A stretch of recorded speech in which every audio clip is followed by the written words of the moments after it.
Right, பார்ப்போம் அடுத்த question. ஆரை சிம்பிள் ஏயுடைய ஒரு சிறிய கடத்தும் கோளம் ஒரு பிசுக்கு திரவத்தில் ஓய்விலிருந்து விழுகின்றது. கோளம் அதன் முடிவு வேகத்தை அடையும் பொழுது பிசுக்கு விசையின் மூலம் செய்யப்படும் வேலை. முக்கியம் வசனம். கோளம் அதன் முடிவு வேகத்தை அடையும் பொழுது பிசுக்கு விசையின் மூலம் செய்யப்படும் வேலையின் வீதம் விகித சமனாக இருப்பது. ஸோ இந்த கொஷனை பேசுகிறதுக்கு முந்தி ஒரு சின்ன ஒரு கான்செப்டை பேசிட்டு வருவோம். உங்களுக்கு தெரியும், சாதாரணமாக ஒரு பிசுக்கு ஊடகத்தில் ஒரு என்ன செய்யுதுன்னு சொன்னால் ஒரு திண்மக்கோளம் உண்டு. திண்மக்கோளம் உண்டா உங்களுக்கு தெரியும், உள்ளுக்கு ஃபுல்லாக மெட்டீரியல் இருக்குது, ஃபுல்லாக திண்மக்கோளம் உண்டு என்ன செய்யுதுன்னு இயங்குது. இதெல்லாம் ஒரு பிசுக்கு ஊடகம், பிசுக்கு திரவம் அல்லது பிசுக்கு பாய். ஸோ இவருக்கு நீங்கள் ஒரு விசைப்படம் முடிக்கிறீங்கன்னா நிறைய விசை எம்ஜி கீழே வரும். அதே மாதிரி ஒரு மேலுதைப்பு யூ கொண்டு வரும். அதே மாதிரி ஒரு பிசுக்குமை விசை அல்லது பிசுக்கு விசை அல்லது பாகுமை விசை எஃப் வரும். சரி, ஸோ இந்த இடத்துல ஒரு திண்மக்கோளம் ஒன்றில் தொலைப்படக்கூடிய பாகுமை விசை உங்களுக்கு தெரியும். ஒரு பாகுமை விசைன்னு சொன்னால் இந்த இடத்துல உராய் விசை உண்டு. அப்படிதான் திரவப்படைகளுக்கு இடையில் தொலைப்படக்கூடிய உராய் விசை மாதிரி இந்த இடத்துல அந்த ஊடகத்துக்கும் அதே மாதிரி இந்த அதாவது இந்த கோளத்துக்கும் இடையில் தொலைப்படக்கூடிய உராய் விசை. ஸோ இயக்கத்துக்கு எதிர்க்கும் அது. இப்போ இந்த இடத்துல இந்த கோளம் கீழ் நோக்கி இயங்குதுன்னு சொன்னால் அந்த உராய் விசை மேலே வரும், எஃப் பிசுக்கு விசை. ஸோ ஸ்டோக்ஸ் என்ன சொன்னாருண்டா, எங்களோட பென் ஸ்டோக்ஸ் அல்ல சயின்டிஸ்ட் ஸ்டோக்ஸ் என்ன சொன்னாண்டா, எஃப்ட பெருமானம் இந்த இடத்துல 6π ஈட்டா ஆர்விக்கு சமனாய்க்கும்னு சொல்லி அப்படிதானே ப்ராக்டிக்கல் வைஸ் ப்ரூஃப் பண்ணி எடுத்தார். அதாவது இந்த சமன்பாடு யாருக்கு வேலிடுன்னு சொன்னால் ஒரு பிசுக்கு பாயில் ஒரு இயங்குகின்ற திண்மக்கோளத்துக்கு. சரி, இப்போ இதுக்கும் நிறைய நிபந்தனைகள் இது. அந்த பாய் என்ன செய்யப்படாது, அந்த பாய் படைகள் இந்த இடத்துல உறுதி பாய்ச்சலில் காணப்படணும், கொந்தளிப்புகளை ஏற்படுத்தக்கூடாது. அதே மாதிரி இந்த இடத்துல திண்ம கோலத்தில் வேகம் மிச்சம் கூடுதலாக இருக்கக்கூடாது. இப்படிலாம் நிபந்தனை இருக்குது. ஸோ நம்மளாக இப்படி யூஸ் பண்ணலாம். ஸோ இந்த இடத்துல முக்கியமானது இந்த ஆறுன்னு சொல்கிறது இதுதான் முக்கியம். இந்த வீன்னு சொல்கிறது என்னென்னா கணநிலை வேகம். இந்த வீன்னு சொல்கிறது கணநிலை வேகம், குறித்த கணத்தில் வேகம். ஆறுன்னு சொல்கிறது அதாவது அந்த கோலத்தின் வெளி ஆரை. இப்போ இந்த கேஸில் அது எஃபெக்ட் இல்லை. ஏன் இந்த கேஸில் எஃபெக்ட் இல்லைண்டா இது வெளியாரைன்னு சொல்கிறது சாதாரணமாக ஆறு தானே. இந்த மாதிரி கேஸ் ஒன்று இருக்குதுண்டா, ஒரு கோலம் ஒண்டிக்குது, அந்த கோலத்துக்கு சின்ன தடிப்பம் ஒண்டிக்குது. 2D வியூவில் வரைஞ்சிக்கிறேன். 2D வியூவில் அந்த கோலத்தில் அந்த ஆரை R1 வெளியாரை R2. இப்போ இந்த சந்தர்ப்பத்தில் எஃப்ட பெருமானம் 6π ஈட்டா என்ன போடணும், இது கோலத்தில் வெளியாரை போட வேண்டியது R2 × V. அதுதான் இந்த இடத்துல நான் ஹைலைட் பண்ணுற பாயிண்ட். ஸோ அது உங்களுக்கு தெளிவாகிக்கணும். ஸோ அந்த அடிப்படையில் இது உங்களுக்கு தெரியும்.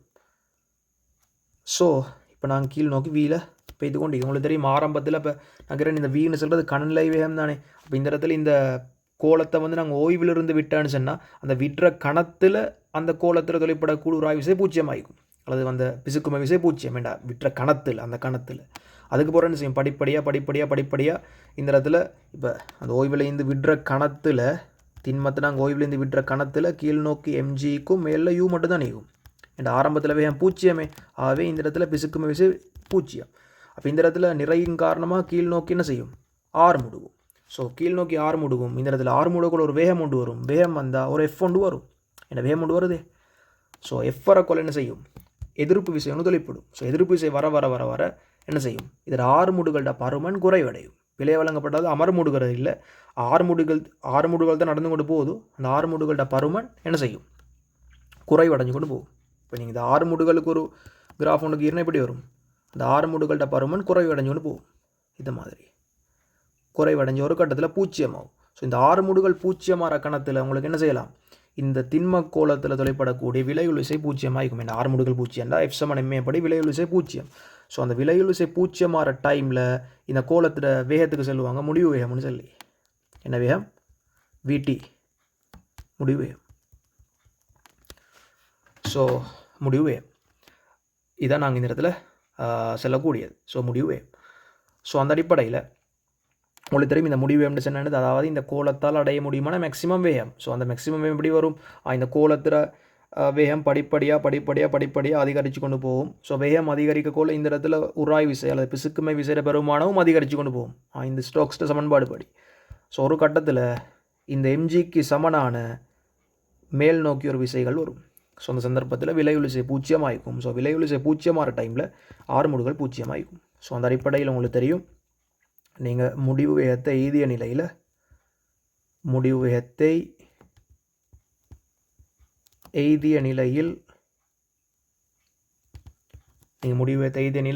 இவருக்கு நீங்கள் கீழ் நோக்கி எஃப் சமன் எம்ஏ போட்டால், முடிவு வேகத்தை எய்திய நிலையில் எஃப் சமன் எம்ஏ போட்டால் எஃப்க்கு பதில் எம்ஜி மைனஸ் உராய் விசை எஃப் அல்லது பிசுக்குமி விசை எஃப், அதே மாதிரி யூ திணிவு எம், ஆறுமுடுகள் பூஜ்ஜியம். அப்படி தானே? முடிவு வேகத்தினா ஆறுமுடுகள் பூஜ்ஜியம். ஆகவே உங்களுக்கு என்ன வரும்? எஃப்னு சொல்கிறது எம்ஜி மைனஸ் யூன்னு வரும். எஃப்னு சொல்கிறது எம்ஜி மைனஸ் யூ. ஸோ உங்களுக்கு தெரியும் இவர்கிட்ட ஆறுன்னு சொன்னால் இந்த திணிவுக்கு பதிலாக உங்களுக்கு எல்லாம் அடர்த்தி தர கனவளவுன்னு சொல்லி நான் சொல்கிறேன். இந்த ஊடகத்தில் அடர்த்தி ஒரு ரோ, அதே மாதிரி இந்த பதார்த்த அடர்த்தி வந்து ஒரு சிக்மா. அப்படி வச்சா உங்களுக்கு வரும் 4/3 பையார் கணம் இன்ட்டு சிக்மா ஜி மைனஸ் இது 4/3 பையார் கணம் தான் அமிழ்ந்த கனவளவு. ஏன்னா ஃபுல் கனவளவு முழுகிக்குது. அமிழ்ந்துள்ள திரவத்தின் அடர்த்தி வந்து ரோ இன்ட்டு ஜி. இப்படி வரும். ஸோ எஃப்க்கு பதிலாக 6π ஈட்டா ஆர் இன்ட்டு விடின்னு சொல்கிறது இந்த இடத்துல வந்து முடிவு ஏ. ஸோ இந்த சமன்பாட்டை நீங்கள் சுருக்கி எடுத்தீங்கன்னு சொன்னால் உங்களுக்கு ஒரு முடிவு கொண்டு வரும். இந்த விடின்னு சொல்கிறது 2r²g/9 eta into sigma minus ரோண்டு வரும். ஸோ அவன் ஃபேமஸான சமன்பாடு, நேரடியாக தெரிஞ்சுக்கணும். ஸோ நான் கேட்குறேன், இந்த சமன்பாடு வேலிட் எங்களுக்கு எப்போ? இந்த சமன்பாடு எங்களுக்கு உதாரணமாக எல்லா கோலங்களும் இந்த இடத்துல வந்து ஒரு பிசுக்கு திரவத்தில் விலக்கோல முடிவு ஏற்றுக்கான சமன்பாடு இதல்ல. என்ன கோலமாயிக்கணும்? கட்டாயம் ஒரு பூரண திண்மக்கோலமாயிக்கணும். வசனம் முக்கியம். என்னது? பூரண திண்மக்கோலம். பூரண திண்மக்கோலம்டா என்னது? பூரண திண்மக்கோலம்டா உள்ளுக்கு ஃபுல்லாக எல்லாம் திண்மம் இருக்குது. அப்போ உள்ளுக்கு ஃபுல்லாக திண்மம் இல்லைண்டா என்ன கேஸ்? உள்ளுக்கு ஃபுல்லாக திண்மம் இல்லாமல் இந்த மாதிரி கேஸ்ண்டா ஒரு ஹொலோண்டா. இந்த மாதிரி ஹொலோண்டா. ஹொலோன்னு சொன்னால் உங்களுக்கு கனவளவை அடர்த்தியால் பிறக்கலுமா? ஏலா. ஸோ டிரெக்டாக முழு கனவளவையும் அடர்த்தியால் பிறக்கினா திணிவு வருதுன்னு சொன்னால் உள்ளுக்கு ஃபுல்லாக என்ன ஆகிக்கணும்? அந்த மெட்டீரியல் ஈக்கணும். ஸோ கட்டாயம் இது ஒரு பூரண திண்ம கோலமாக காணப்படணும். இந்த 2r²g/9 eta into sigma minus row இந்த சமன்பாடு வெளியிடாரத்துக்கு பூரண திண்ம கோலமாக காணப்படணும். இந்த இடத்துல நான் நிறைய விஷயங்கள் சொல்லி கொண்டு போகிறேன். தேவையான விஷயங்களை நோட் பண்ணி கொள்ளணும். சரிதானே? சரி, அப்போ இதுதான் இதுக்கான விஷயம். ஸோ இப்போ வருவோம் இந்த கேள்விக்கு. இந்த கொஷனுக்கு வருவோம். ஸோ இந்த கொஷனில் என்ன சொல்கிறாங்க? தாலிப்பாங்குயிக்கா இந்த கொஷன் என்ன சொல்கிறாங்கண்டா, அதாவது இந்த முடிவு வேகத்தை அடைந்த நிலையில் இந்த பிசுக்குமை விசையால் செய்யப்பட்ட வேலையின் வீதம் வேலையின் வலு. அப்படி தானே? ஸோ முடிவு வேகத்தை எய்திய நிலையில், ஸோ உங்களுக்கு தெரியும் முடிவு வேகத்தை எய்திய நிலையில் இந்த இடத்துல முடிவு வேகத்தை எய்திய நிலையில் பிசுக்குமை விசையால் செய்யப்பட்ட வேலையின் வீதம் எஃப். ஸோ உங்களுக்கு தெரியும் வேலையின் வீதம்னு சொல்கிறது வலு. ஸோ மறைமுகமாக பின்னு சொல்கிறது எஃப் இன்ட்டு வி. எஃப் தர வி. இப்போ முடிவு வேகத்தை எய்திய நிலையில் விடி.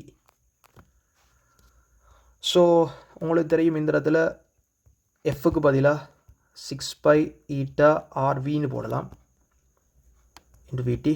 இந்த இடத்துல இன்னொரு விடி ஒன்று இருக்குது. அப்போ வலுன்னு சொல்கிறது மறைமுகமாக 6π ஈட்டா ஆர் விடியோட வர்க்கம். இப்போ உங்களுக்கு தெரியும் விடிக்கு பதிலாக முடிவு வேகத்துக்கு பதிலாக உங்களுக்கு என்ன செய்யலாம்? 2r²g/9 eta into sigma minus ரோண்டு எழுதலாம். ஆகவே இந்த இடத்துல வலுன்னு சொல்கிறது பின்னு சொல்கிறது 6π ஈட்டா ஆர் தர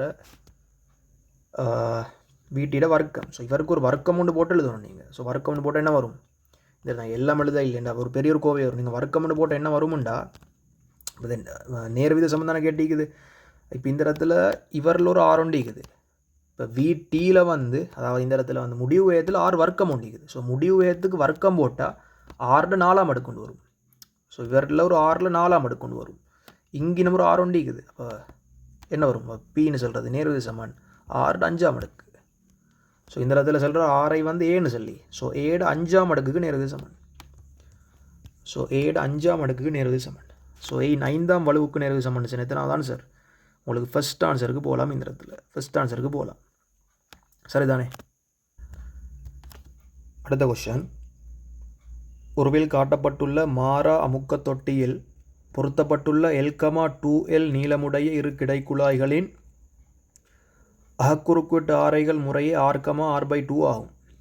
சரி, இங்கே R,R/2, இவர்ட ஆரை R, இவர்ட ஆரை R/2. சரி, உறுதி நிலையில் L,2L குழாய்களினூடான நீரின் நீரின் கனவளவு பாய்ச்சல் வீதம். ஸோ இவர்ட நீளம் L, இவர்ட நீளம் 2L.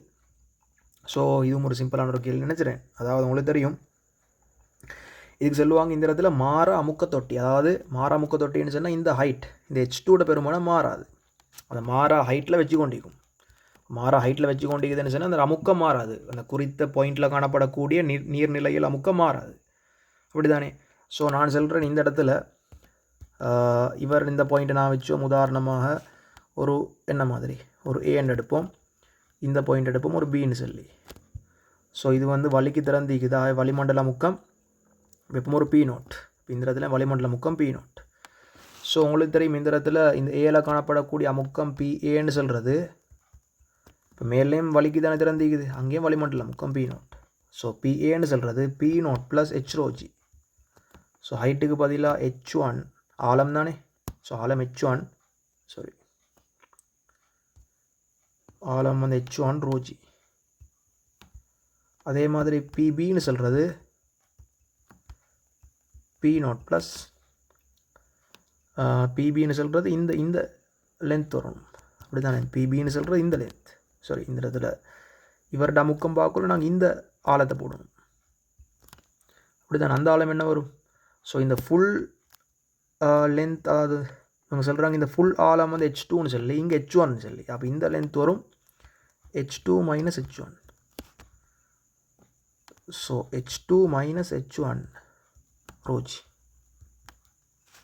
அப்படி தானே? ஸோ இந்த முதலாவது குழாய்க்கு குறுக்கே அமுக்க வித்தியாசத்தை நாங்கள் எடுப்போம் ΔPAன்னு சொல்லி, இல்லை ΔP1ன்னு எடுப்போம். இந்த ரெண்டாவது குழாய்க்கு குறுக்கே அமுக்க வித்தியாசத்தை எடுப்போம் ΔP2ன்னு சொல்லி. ஸோ அப்போ உங்களுக்கு தெரியும் இந்த ΔP1ன்னு சொல்கிறது PA - P0. அப்படி தானே? ஏன்டா இந்த இடத்துல அமுக்கம் PA, இங்கே P0. ஸோ அமுக்க வித்தியாசம் PA - P0. அவருக்கு பதிலாக H1 ρgன்னு எழுதலாம்.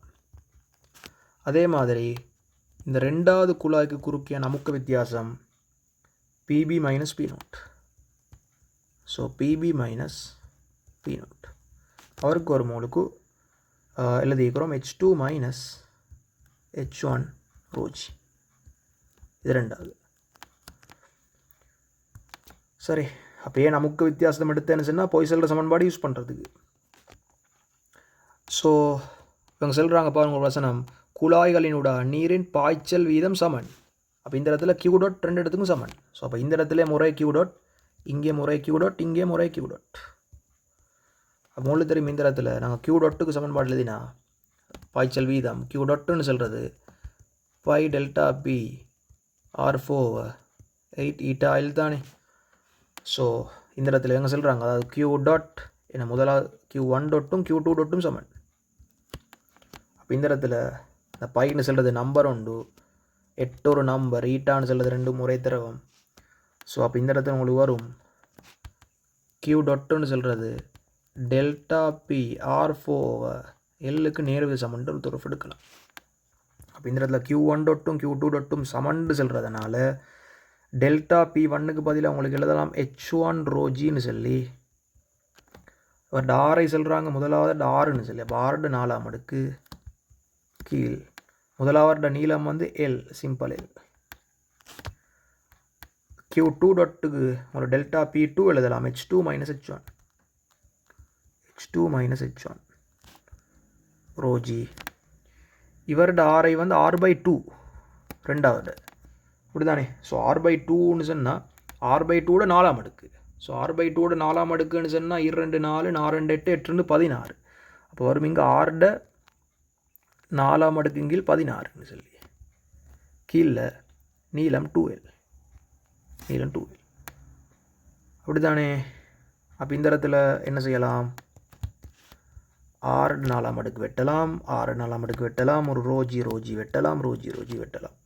இங்கே எல் வெட்டலாம் எல் வெட்டலாம். அப்போ இங்கே என்ன ஈக்குதுண்டா H1 ஈக்குது, இங்கே ஈக்குது வந்து H2 மைனஸ் H1 கீழ் 32 ஈக்குது. இப்போ கேட்ட கேள்வி என்னது? H1 ஓவர் H2வின் விகிதம். அப்போ இதை நீங்கள் குறுக்க பெருக்கினா 32 H1ன்னு சொல்கிறது H2 மைனஸ் H1. ஆகவே 33 H1ன்னு சொல்கிறது H2க்கு சமன். ஆக H1 ஓவர் H2ன்னு சொல்கிறது 1/33. ஸோ 1/33ன்னு சொல்லி ஆன்சர் ஒன்று இருக்குதுன்னா இருக்குது. 1/33 தான் ஆன்சர். 5வது ஆன்சர் உங்களுக்கு போகலாம். 5வது ஆன்சர் போகலாம். ஸோ இதுவும் ஒரு நல்லொரு தரமான கேள்வி உண்டு. அடுத்த கொஸ்டின், XY என்னும் இரு பெரிய கிடைத்தட்டுக்களுக்கிடையே நடுவில் ஒரு மெல்லிய தட்டு Z வைக்கப்பட்டு அவ்வெளியில் ஒரு பிசுக்கெண்ணெய் உருவில் காட்டப்பட்டுள்ளவாறு நிரப்பப்பட்டுள்ளது. இப்போது X இருக்கையில் தட்டு Z கிடையாக மாறாக்கது வியுடன் வலப்பக்கத்தை நோக்கி, அதே மாதிரி இந்த தட்டு Y கீழுள்ள தட்டு V/2 இடப்பக்கத்தை நோக்கி இழுக்கப்படும் ஒரு சந்தர்ப்பத்தை கருது. XY ஆகிய தட்டுக்களுக்கிடையே உள்ள மெல்லிய எண்ணெய் படைகள் வேகக்காவி. ஸோ இந்த கான்செப்டுக்கு வாரத்துக்கு முந்தைய ஒரு விஷயத்தை சொல்லிட்டுமே நேரத்தோட சொன்னோம். இந்த விஷயத்தை உங்களுக்கு தெரியும், ஒரு பிசுக்குமை திரவம்னு சொன்னால் என்றர்த்தம், அந்த 2 திரவப்படைகளுக்கு இடையில் சார்பு இயக்கம் உண்டிக்கணும். ஸோ ஒவ்வொரு திரவப்படைகளும் ஒவ்வொரு வேகத்தில் மூவ் பண்ணணும், அப்படி தானே? ஸோ நாங்கள் ஒரு பிசுக்கு திரவம் ஒன்று மூவ் பண்ணுறதை யோசிச்சான்னு சொன்னால் இந்த இடத்துல நாங்கள் ஒரு ஒரு ஒரு ஒரு சைட் வியூவில் மார்க் பண்ணிக்கிறோம்.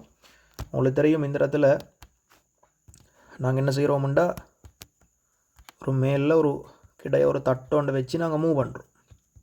இது ஒரு பிசுக்குமை திரவம், சரி, ஒரு பிசுக்குமை திரவம். நாங்கள் மேலில் ஒரு உங்களுக்கு 6 மாதிரி யோசிக்கலாம். இது ஆழம், இது வந்து டெப்த், கீழே டெப்த்தோடு வருது.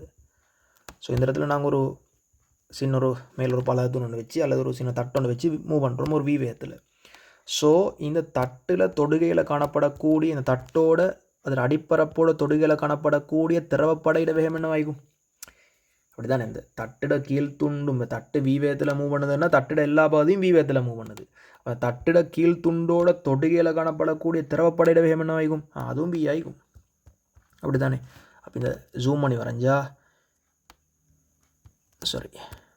தட்டோட தொடுகையில் காணப்படக்கூடிய திரவப்படையிட வேகம் V ஆகும். இது ஒரு கீழே வந்து நிலம் தானே, கீழே நிலம். ஸோ நிலம்டா அது ஓய்வளிக்குது. ஸோ இந்த பாயிண்ட வேகம் 0, இந்த பாயிண்ட் வேகம் 0. ஸோ இது எங்களுக்கு எப்படி செய்யலாம்டா, இது ஒரு ஏக பரிமாணமாக வேகக்கூறண்டு வரும். இந்த மாதிரி இவங்க இந்த துண்டையும் வேறு கலரில் மார்க் பண்ணுவோம். இந்த துண்டை நாங்கள் இணைச்சா கிட்டத்தட்ட ஒரு முக்கோணி ஒன்று பூர்த்தி செய்யும்,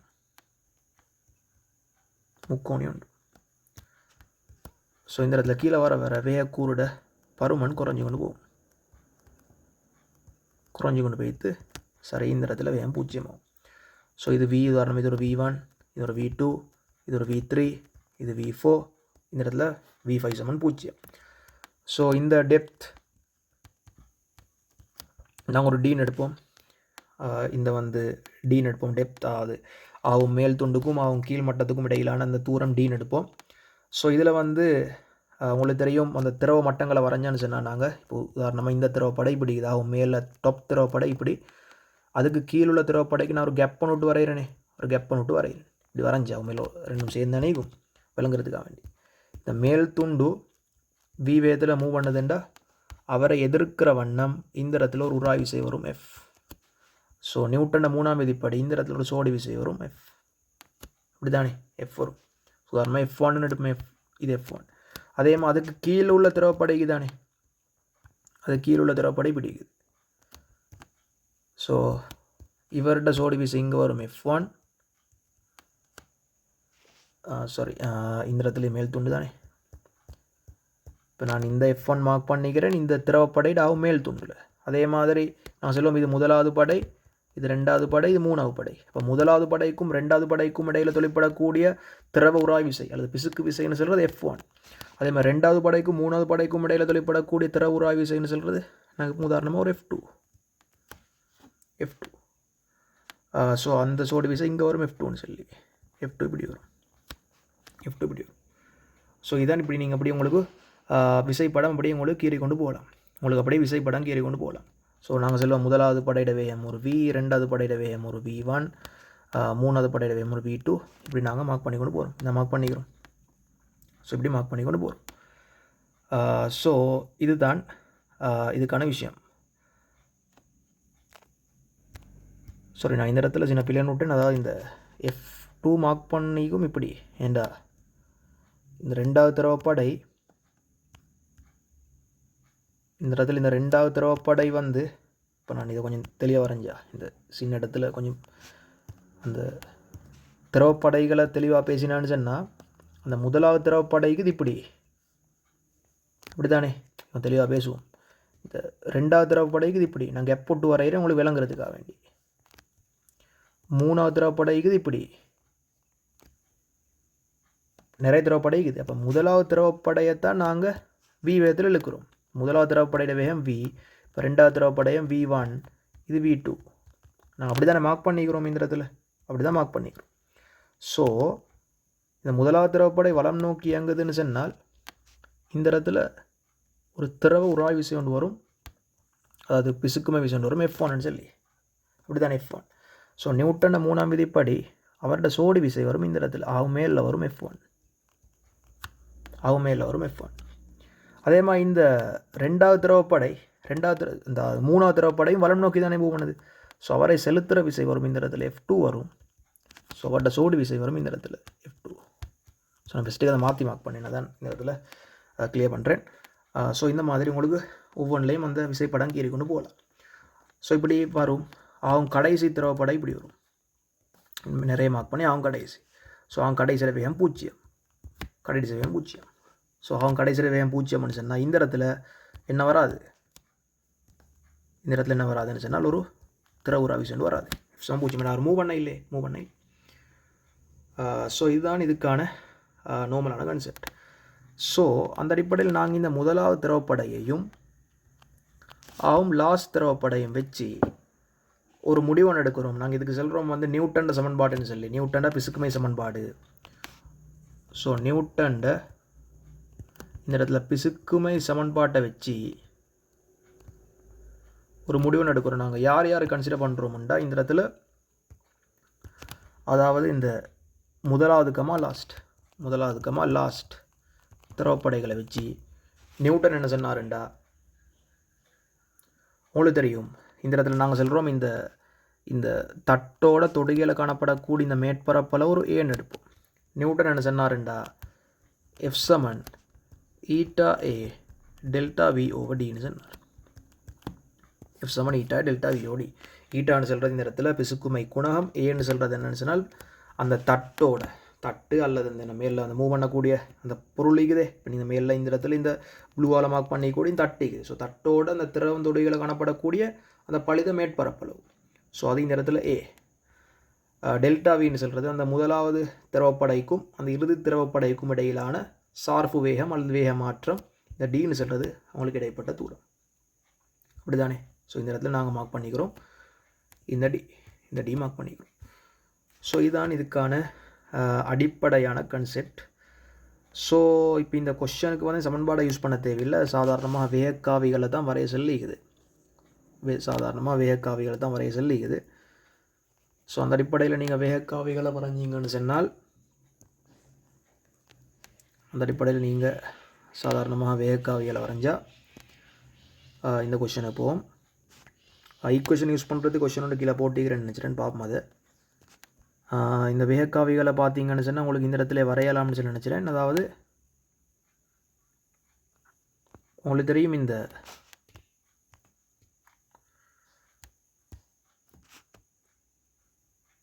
எக்ஸ்ன்னு தட்டிக்குது ஓய்வில், அப்படி தானே? அப்போ என்ன முடிவு?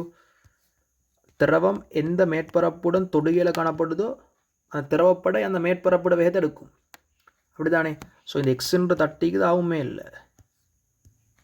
அதே மாதிரி நடுவில் தட்டோண்டிக்குது, ஆகும் கீழே தட்டோண்டிக்குது.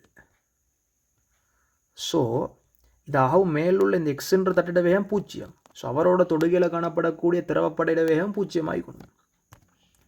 ஸோ அவரோட தொடுகையில் காணப்படக்கூடிய திரவப்படையிட வேகம் இந்த இடத்துல 0.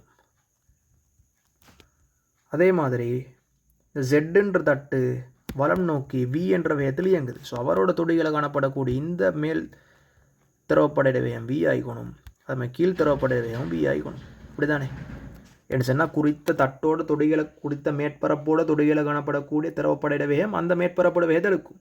ஸோ இந்த மேற்பரப்பு வி வேகத்தில் மூவ் பண்ணுதுண்டா அவரோட தொடுகளை காணப்படக்கூடிய just top and just below காணப்படக்கூடிய திரவப்படையிட வேகம் வந்து வியாக காணப்படும்.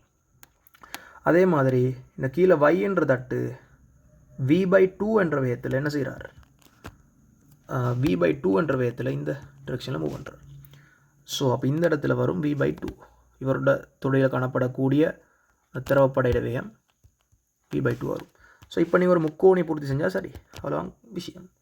ஸோ இவங்க ரெண்டு பேரை இணைச்சி ஒரு முக்கோணி, அதே மாதிரி இவங்க ரெண்டு பேரும் இணைச்சி ஒரு முக்கோணி. ஸோ ஒரு முக்கோணி பூர்த்தி செஞ்சீங்கன்னு சொன்னால் என்ன வரும், இந்த இடத்துல இப்படி வேகக்காவைகள் மேலே போகும், இந்த இடத்துல வேகக்காவை இங்கே இப்படி வந்துட்டு இங்கே ரிவர்ஸில் போகும். ஸோ அவ்வளோதான் விஷயம். ஸோ நீங்கள் பார்த்தீங்கன்னு சொன்னால் சரி, இந்த பாயிண்டில் வந்து இப்போ நான் கேட்குறேன் இந்த முழு செட்டப்பில் எந்தெந்த இடத்துல வந்து திரவப்படைகளோட வேகம் பூஜ்ஜியம், அவன் டாப்பில் இந்த இடத்துல வேகம் பூஜ்ஜியம் என்ன சொன்னால் அந்த மேல் துண்டு மேல் எக்ஸ்ன்ற தட்டு ஓய்வில் தான் நிற்குது. அதே மாதிரி இந்த இடத்துல பூஜ்ஜியம் ஆகும் என்ன சொன்னால் அந்த இடத்துல வேகக்காவை பூஜ்ஜியம். ஸோ ரெண்டு இடங்களில் இந்த இடத்துல ஓவரால் சிச்சுவேஷனில் பூஜ்ஜியம் ஆகும். ஸோ இந்த மாதிரி ஒரு படம் பார்த்தீங்கன்னு சொன்னால் ஈகுதா, இந்த மாதிரி ஒரு படம் பார்த்தீங்கன்னு சொன்னால் எத்தனாவது ஆன்சர், 5வது ஆன்சரு போகலாம் உங்களுக்கு. ஸோ இந்த மாதிரி ஒரு படம் பார்த்தா 5வது ஆன்சரு உங்களுக்கு போகலாம். ஸோ இதுவும் இந்த இடத்துல வந்து நல்ல ஒரு கொஷின். அடுத்த கொஷின், உயரம் 0.016 மீட்டர் உடையதும் பெரிய மேற்பரப்பளவை கொண்டதும் பிசுக்குமை 0.072 பாஸ்கல் செகண்டை உடைய ஒரு மசக எண்ணெய் நிரப்பப்பட்டுள்ளதுமான ஒரு நீளமான கிடை செவ்வக குழாயின் ஒரு பகுதி உருவில் காணப்படுகின்றது. சரி, உருவில் காணப்படுகின்றவாறு குழாயின் உச்சி பரப்பிற்கும் அடிப்பரப்பிற்கும் இடையே நடுத்தளத்தினூடாக பரப்பளவு வசனம் நடுத்தளம் பரப்பளவு 0.4 மீட்டர் வர்க்கமையுடைய ஒரு மிக மெல்லிய தகடு பிஐ வேகம் 0.02 மீட்டர் செகண்ட் -1 இழுக்க தேவைப்படும் விசை எஃப் யாது. சரி, இப்போ இந்த மேல் மேற்பரப்பும் கீழ் மேற்பரப்பும் அந்த குழாயிட மேற்பரப்புகள் தானே. ஸோ அந்த குழாய் ஓய்வில் தான் நீக்குது. ஸோ இந்த ஆகும் மேல் துண்டுட அந்த மேல் மேற்பரப்போட தொடுகளை காணப்படக்கூடிய திரவப்படையிட வேகமும் ஆகும் கீழ் மேற்பரப்போட தொடுகளை காணப்படக்கூடிய திரவப்படையிட வேகம் என்ன ஆகணும், 0 ஆகணும். ஏன், அந்த மேற்பரப்போட தொடுகளை காணப்படக்கூடிய திரவப்படையிட வேகம் அந்த மேற்பரப்போட வேகத்துக்கு சமன். ஸோ மேற்பரப்பு மேலும் கீழே 0 வேகம். ஸோ இதை நாங்கள் வரைஞ்சோம்னு சொன்னால் ஆகும் மேல் மேற்பரப்பு இப்படி இருக்குது, ஆகும் கீழ் மேற்பரப்பு இப்படி இருக்குது, அப்படி தானே. ஸோ இந்த இடத்துல நடுவில் ஒரு தாடு ஒண்டிக்குது, இப்படி நடுவில் ஒரு தாடு ஒண்டிக்குது, மெல்லிய தாடு ஒண்டிக்குதான்.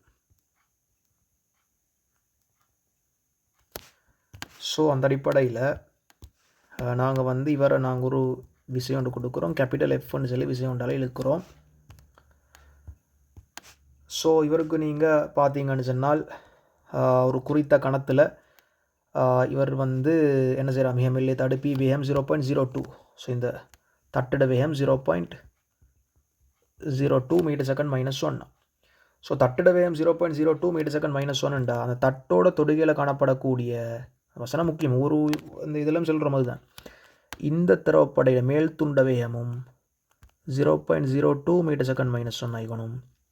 இந்த துண்டும் 0.02 நான் மார்க் பண்ணிக்கிறேன்னது அந்த தட்டோட தொடுகையில் காணப்படக்கூடிய டாப் அண்ட் பிலோ திரவப்படைகள். ஸோ இந்த இடத்துல வேகம் 0, அதே மாதிரி இந்த இடத்துல வேகம் 0. ஸோ நீங்கள் ஒரு காவி முக்கோணியோட பூர்த்தி செஞ்சால் இந்த மாதிரி படம் கொண்டு வரும், இப்படி தானே. ஸோ திரவப்படைகள் இப்படி போகும். ஸோ இந்த லென்த் எவ்வளோ உங்களுக்கு தெரியும், மொத்த நீளம் செல்கிற 0.016ன்னு சொல்லி, அப்போ இது 0.008 மீட்டர், அப்போ இதுவும் 0.008 மீட்டர், அப்படி தானே. இப்போ இந்த கொஸ்டினில் ஒரு வசனம் சொல்லணும் என்னென்னா, மிக மெல்லிய தாடு பிஐ இந்த வரணும் அந்த மாறா வேகம் அல்லது உறுதி வேகம்னு வரணும். ஆக்சுவலி என்ன சொல்கிறேன் லாஸ்ட்டுக்கு உறுதி வேகம், அந்த வசனத்தை கொஞ்சம் ஆட் பண்ணிக்கொள்ளுங்க. உறுதி வேகம் அல்லது மாறா வேகம். சரி, ஸோ அந்த அடிப்படையில் நீங்கள் பார்த்தீங்கன்னு சொன்னால் நாங்கள் யார் யாருக்கு போடுறோம் நான் சொல்கிறேன். இந்த அகம் டாப் துண்டை வந்து ஏன்னு சொல்லி இந்த துண்டை பீன்னு எடுக்கிறேன். சரி, ஸோ நீங்கள் பார்த்தீங்கன்னு சொன்னால் இந்த இடத்துல பிளாக் கலர் அதாவது ப்ளூ கலர் வரையும். இந்த இடத்துல நீங்கள் பார்த்தீங்கன்னு சொன்னால் இந்த தட்டு வந்து வலம் நோக்கி மூவ் பண்ணுதுன்னு சொன்னால் கட்டாயம் திறவுராய் விசை எப்படி வரணும், இந்த டிரெக்ஷனில் வரும். சிம்பிள் எஃப் அப்படி தானே. ஸோ இந்த இடத்துல கீழாலையும் வரும் வேண்டாம், கீழே திறப்படைக்கு தானே வரக்கூடிய விசை இந்த இடத்துல சிம்பிள் எஃப்னு வரணும். அப்படி தானே சிம்பிள் எஃப்னு வரும். நான் இந்த மார்க் பண்ணிக்கிற சிம்பிள் எஃப் யாரில் மார்க் பண்ணிக்கிறது, நான் சிம்பிள் எஃப் யாரில் மார்க் பண்ணிக்கிறது, தட்டில் மார்க் பண்ணிக்கிறது. அப்போ நீங்கள் திரவ படைக்கு மார்க் பண்ண என்ன சொன்னால் நாங்கள் நியூட்டன்ட சமன்பாடு போட்டுரும் தட்டுக்கல்ல. தெளிவாகிக்கணும், நான் நியூட்டன்ட பிசுக்குமே சமன்பாடு போட்டுரும் தட்டுக்கல்ல. யாருக்கு போட்டுரும், திரவ படைக்கு தான் போட்டுரும். ஸோ இந்த எஃப்ட சோடி விசை எங்கேயும் நான் சொல்கிற வசனம் விளங்கிச்சா உங்களுக்கு. இந்த சிம்பிள் எஃப்ட சோடி விசை எங்கேயும் இந்த இடத்துல காணப்படக்கூடிய திரவ படையிலேக்கும். நான் வேறு கலரில் மார்க் பண்ணி காட்டுவா. இந்த இடத்துல காணப்படக்கூடிய திரவ படையிலேக்கும். ஸோ அதோட டிரெக்ஷன் எப்படி நான் ஜூம் பண்ணி வரைஞ்சா, அந்த திரவ படையை ஜூம் பண்ணி வரைஞ்சா அவர்கள் இந்த டிரெக்ஷன்லேயும் எஃப், அந்த எஃப்பின் காரணமாக தான் இந்த திரவப்படை 0.02 மீட்டர் செகண்ட் -1 வலம் நோக்கி மூவ் பண்ணுது. அதே மாதிரி இந்த கீழே மார்க் பண்ணிக்கிற எஃப்னு சொல்லிட்டு தட்டில். ஸோ அவர்கிட்ட சோடி விசை வரும் இந்த பிளக்கால் மார்க் பண்ணிக்கிற இந்த திரவப்படையில் எஃப். ஸோ நீங்கள் என்ன செய்யலாம், உங்களுக்கு ஏக்கமா பிக்கு இந்த ஏக்கமா பி திரவப்படைக்கு ஏக்கமா பி திரவப்படைக்கு எஃப் சமன் eta A delta we by T என்ற சமன்பாடை யூஸ் பண்ணிங்கன்னு சொன்னால், நியூட்டன்ட பிசுக்குமை சமன்பாட்டை யூஸ் பண்ணிங்கன்னு சொன்னால் உங்களுக்கு வரும் இந்த இடத்துல வந்து 0. அப்போ இந்த இடத்துல சிம்பிள் எஃப்னு சொல்கிறது. சிம்பிள் எஃப்னு சொன்னால் என்னது, இந்த துண்டில் தொலைப்படக்கூடிய அது மாதிரி கீழ் துண்டு தொலைப்படக்கூடிய பிசுக்கு விசை எஃப்னு சொல்கிறது. ஈட்டாவுக்கு பதில் எவ்வளோ 0.072. அதே மாதிரி இந்த தட்டோட தொடிகளை காணப்படக்கூடிய பரப்பளவுன்னு சொல்கிறது எவ்வளோ சொல்லிக்கிறாரா 0.4. அழகெல்லாம் போட தேவையில்லை. டெல்டா வின்னு சொன்னால் என்னது, நாங்கள் யார் யாருக்கு சமன்பாடு யூஸ் பண்ணுறோமோ விளங்கிச்சா, சாரி இங்கே நாங்கள் அழிச்சுண்ணா, நாங்கள் யார் யாருக்கு சமன்பாடு யூஸ் பண்ணுறோமோ எந்தெந்த திரவப்படைகளுக்கு சமன்பாடு யூஸ் பண்ண, இந்த இடத்துல யார் யாருக்கு சமன்பாடு யூஸ் பண்ணுறேன், இந்த ஏக்கமா பி, அந்த ரெண்டு திரவப்படைகளுக்கும் இடையிலான வேக வித்தியாசம். ஸோ இந்த ஏட வேகம் 0, இந்த பீட வேகம் 0.02. ஸோ வேக வித்தியாசம்னு சொல்கிறது 0.02 - 0. டின்னு சொல்கிறது அந்த ரெண்டு திரவப்படைகளுக்கும் இடையிலான தூரம். அதே போல் இந்த இடத்துல 0.008.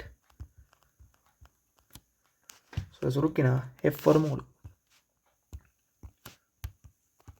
எஃப் என்ன வரும் இப்போ இந்த இடத்துல கொஞ்சம் சுருக்கி பார்த்தா 0.072 தர 0.4 தர 0.02 கீழ் 0.008. ஸோ நீங்கள் பார்த்தீங்கன்னு சொன்னால் இந்த இடத்துல என்ன வரும், அதாவது நான் இப்படி வரும். இந்த இடத்துல நீங்கள் நார்மலாக செய்ய மேலும் அழகு மாற்றம் செஞ்சால் 72 தர இந்த இடத்துல 10/3 தானே. அதே மாதிரி இந்த இடத்துல 4 தர 10/1, இது 2 தர 10/2 ஒரு இன்றைக்கி செய்ய மேலும் 8 தர 10/3. ஸோ அந்த அடிப்படையில் இந்த 10/3 10/3 கேன்சல் ஆக்கினா இங்கே இது ஒரு 4 2 8 கேன்சல் ஆக்கினா இங்கே உங்களுக்கு வரும், இங்கே ஒரு 72 ஒன்று இருக்குது, இங்கே 10/3 ஒன்று இருக்குது. அப்போ 72 தர 10/3, அப்போ 0.072 நியூட்டன். இதுதான் என்னது சிம்பிள் எஃப். இப்போ கேட்ட கேள்வி அதல்ல, பார்த்தோன்னே அப்படி ஆன்சர் ஒன்று போகிற இல்லை. 72 அப்படி ஆன்சர் ஒன்று இருக்குது, 72 தர 10/3 7.2 தர 10/2 ஆன்சர் ஒன்று இந்த இது இதுக்கு போகிற இல்லை. கேட்ட கேள்வி சிம்பிள் எஃப் அல்ல. நாங்கள் கண்டிக்கிறோம் சிம்பிள் எஃப்னு சொல்கிறது இந்த திரவப்படையில் தொலைப்படக்கூடிய உராய் விசை. கேட்டது சிம்பிள் எஃப் அல்ல, கேபிட்டல் எஃப். அப்படி தான் கேட்டது பாருங்க, இழுக்க தேவைப்படும் விசை. அப்போ இந்த இடத்துல இப்போ நீங்கள் கேபிட்டல் எஃப்பை காணணும்டா.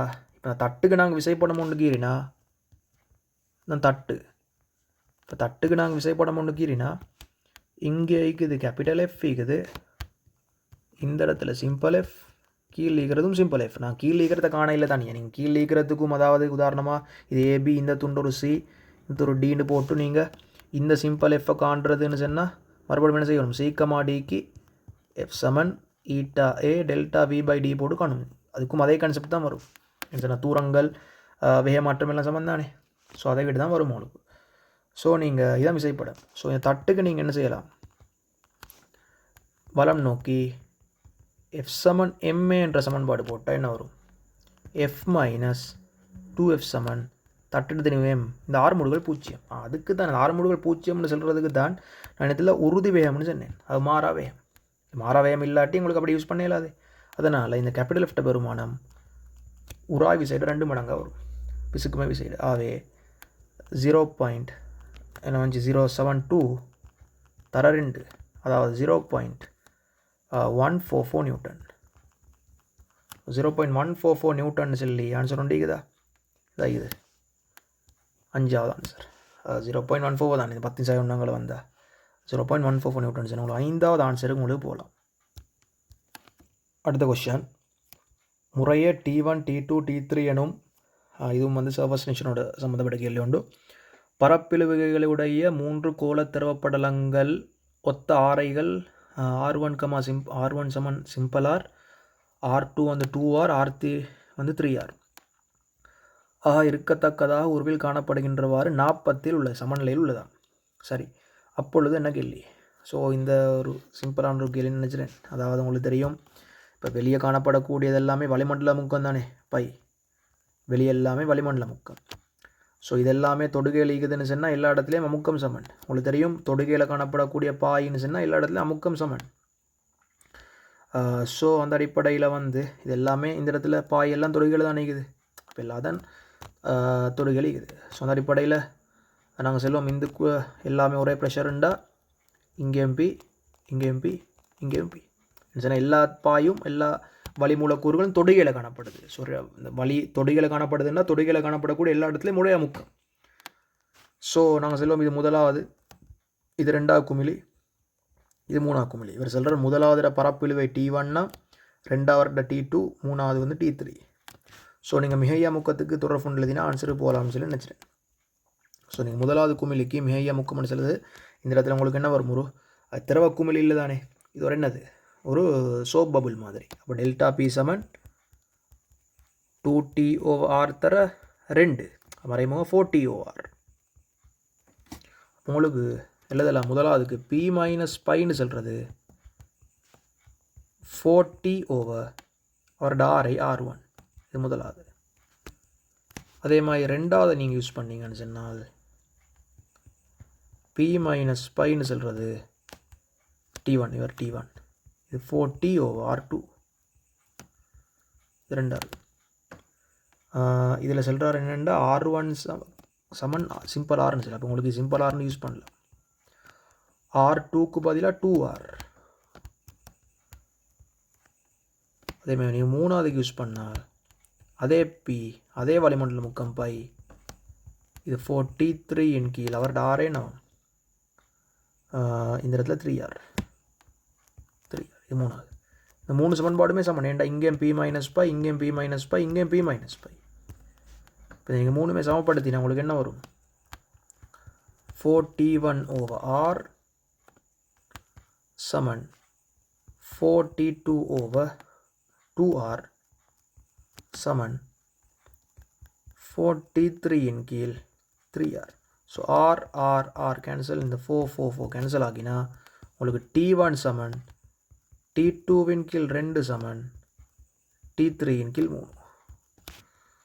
ஸோ T1 சமன் T2 இன் கீழ் 2, T3 இன் கீழ் 3, அப்படிதானே, T3 இன் கீழ் 3. ஸோ எத்தனாவது ஆன்சர் உங்களுக்கு, 5வது ஆன்சரு போகலாம். உங்களுக்கு 5வது ஆன்சரு போகலாம்.